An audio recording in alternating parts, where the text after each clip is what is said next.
Welcome back to another technical deep dive here in the debug zone. Today we're tackling a big question and breaking it down with insights from other users. Hopefully this clears up some misconceptions and helps you get the answer you need. So buckle up, stay a little curious, and let's jump right in.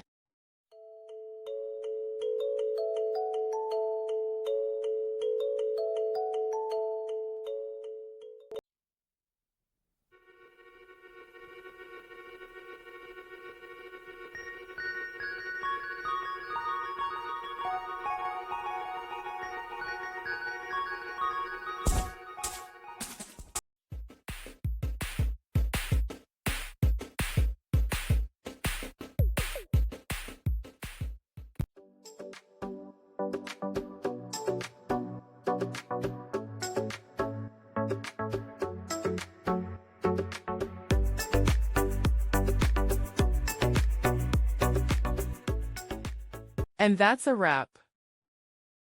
I hope you found the answer you were looking for. If you did, take a second to hit that subscribe button. It really helps out. And let me know in the comments which solution worked best for you. See you next time in the debug zone.